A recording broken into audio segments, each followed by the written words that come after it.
Hello, it's February 1st, 2017. This is the Northeast Wisconsin eClub of District 6270, and I'm Andy DeWitt. Our scheduled speaker was not able to make it tonight, so we're starting our series on classifications, and I'm going to do my classification talk tonight. And we're going to pause the video for a second as I get the slide projector up. This is Andy DeWitt's classification talk. Over the last 20 years, I have sold services to support reusable packaging systems. So we're going to talk about what is reusable packaging, how reusable packaging is used generally, where it's used, and the services around reusable packaging, which is what I sold, and what I did specifically in the industry. Reusable packaging are any kind of containers or shipping devices that can be reused to transport product. Generally, I'm talking about what the industry calls reusable transport packaging, RTPs. It can be made out of plastic, metal, wood, corrugated, just about anything, as long as designed to be reused for the same purpose over and over again. And getting the packaging back to be reused is the tricky part, because if you can't do that, it's not really reusable. Here are some examples of different types of reusable packaging. Up here, we have plastic pallets, totes, bulk bins. Here's a crate made out of wood, and these are milk crates that you can see in the grocery stores.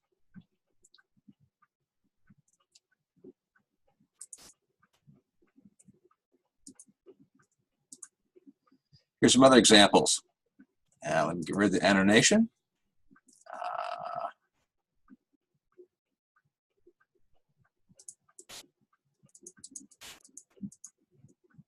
Here is reusable packaging used in the field. You can see it's for field corn, or I should say sweet corn being used, picking in the field, being shipped to retail.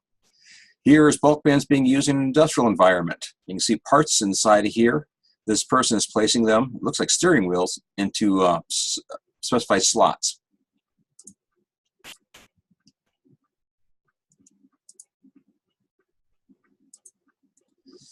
Here are some metal rack.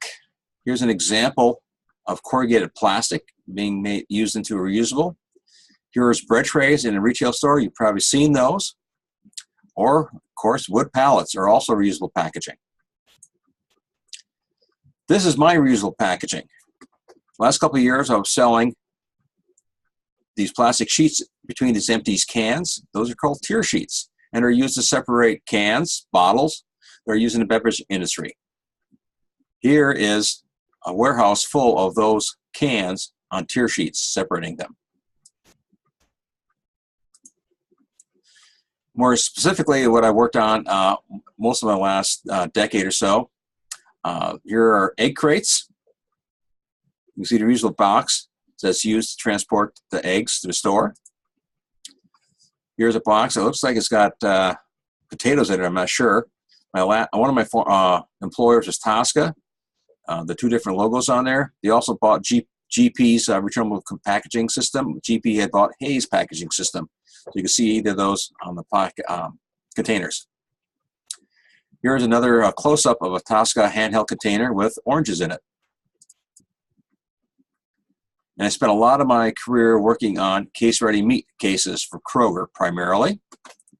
And the meat is packaged at a processor off-site, shipped in these black plastic boxes to the retail store, where is it taken out of there and put in display cases. Also at Tosca, largest supplier of wood containers. This is called a 640 wood container. It's used for making cheese. Here are black bulk bins. These would be 48 inches by 40 inches by 42 inches, I believe, which we use to transport pizza crusts. As you can see, it could be almost any material.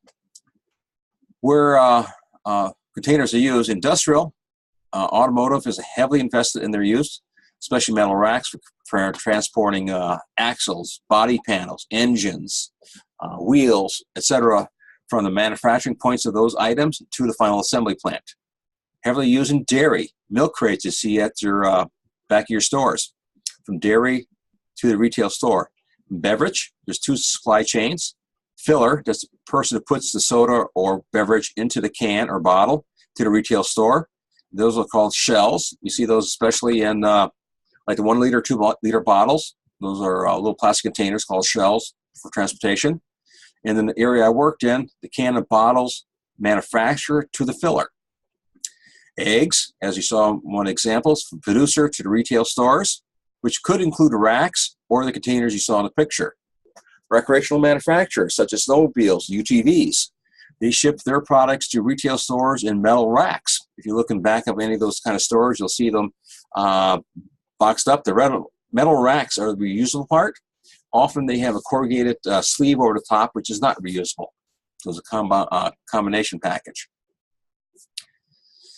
My supply chains in recent years were fresh produce, field to retail in handheld totes, fresh protein, processor, off-site butcher, if you will, to the retail for case-ready meat, beverage cans from beverage fillers to from can manufacturer to the fillers.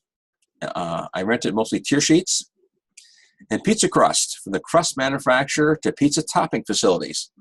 Sometimes they're in the same building, but quite often they're separate facilities. So the pizza crust is manufactured, frozen, put in a bag, put in those containers you saw, and then transported to the facility to actually put the toppings on top of the frozen pizza crusts. And those are in bulk bins. The services around reusable packaging is the renting of containers through the supply chain. I did a lot of that at Tosca, where Tosca owned the containers and we rented them as part of the service package. Prior employer of mine, Orbis, we rarely own the container, but we would service the containers that we sold different customers of ours. One exception probably being the tier sheets, which we generally owned at Orbis and rented to the industry.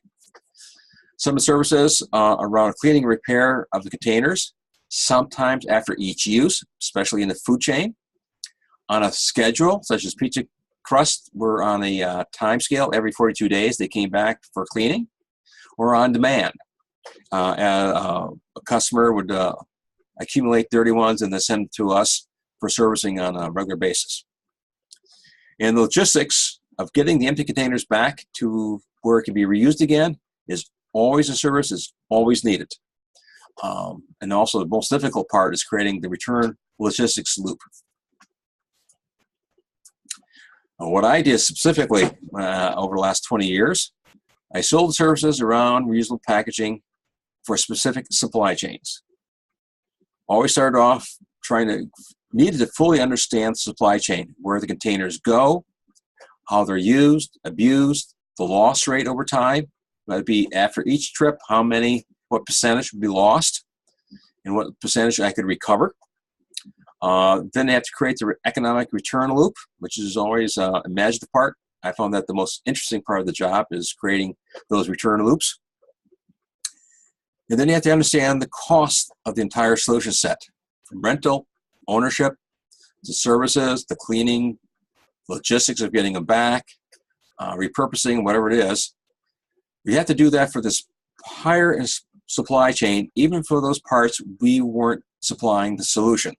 Because when you're trying to sell the solution set, the customer, rightfully so, is looking at the total cost of using one-way packaging, expendable packaging, to a system of reusable packaging.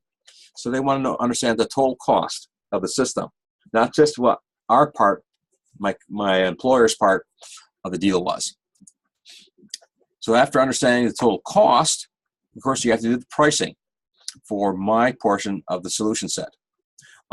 Pricing is part science, part art, a lot of spreadsheets, understanding rates of return, loss rates, and everything else in there. Very challenging process to come up with total cost for a system. Then you have to sell the value of converting to reusables or converting to a third-party management for reusable fleets that already exist. And that is creating relationships with people, which were easily done during the investigative stages when understanding supply chain, understanding the current costs of the system. You're meeting people who are using it, the people who influence decision-making. So you're gaining all these relationships over time to create the system. And so you know what's important to them, how they look at cost. You always have to convert their cost to what they're thinking. Sometimes people are looking at annual cost, other times on a per trip basis.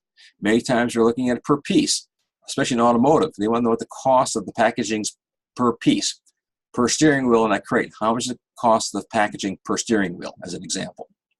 So you already have to take your cost and divide it into a process that the customers would relate to. The main drivers for all reusables, regardless of the system, and this is in reduce from the most expensive portion to the least expensive. The return logistics costs are always the highest portion of the system. The cleaning and repair after each trip is the next expense item, and the ownership cost is generally and almost always the lowest cost on a per trip basis. And I'll give you a quick example of cost per trip basis.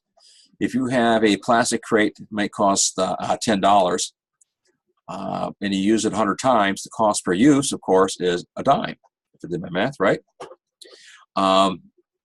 The corrugated box might cost only 25 cents, but you have to use a new one every time, so it's 25 cents against a dime. Of course, the difference with the reusable, now I have to calculate what the return costs are, and any cleaning, repair, or servicing in between trip comes up. And it needs to be less than 25 cents. Otherwise, why change? Or some other values. Sometimes people will convert to reusable container systems because of improved protection. Because when you are reusing a container, particularly in racks in automotive, you can spend a lot of money to add protection devices to the container itself. That adds a great deal of value to the parts not being damaged.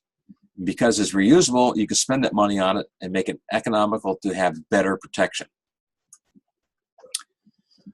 The contracts that I worked on over the last 20 years usually included multiple locations, always multiple years, usually 5, multiple stakeholders within the supply chain, which you had to understand, and different parties involved. I only worked on multi-million-dollar contracts, multi-million-dollar value per year. Usually, we didn't look at anything under $1 million per year. Few exceptions, but only if the initial business had a potential of growing into a multi-million-dollar contract per year. One thing is kind of unique in selling services, especially this kind of services, which directly impacts the manufacturing and the supply chain processes. It's a long sell cycle. Usually takes 2 years from the initial introductions to getting to a contract stage. That's one reason you need a 5-year contract. You spend a lot of time up front. I also drafted the final agreements and contracts, getting prepared before we send them off to legal. That's because I understood the cost, the pricing, and how it related to customers, what the customers wanted or needed in contracts. So I did the drafting and the agreements up front. Another part of my job I kind of enjoyed, except the wheeling and dealing on the language, which could sometimes take another month or two, usually a couple of months, especially large corporations who would want to use their agreements, not mine. So mine became the drafts that they would use to create the agreements. A lot of negotiation into the final agreement. Not usually price at that stage, but just the final details. So that's what I did in reusable packaging. And we're going to pause that.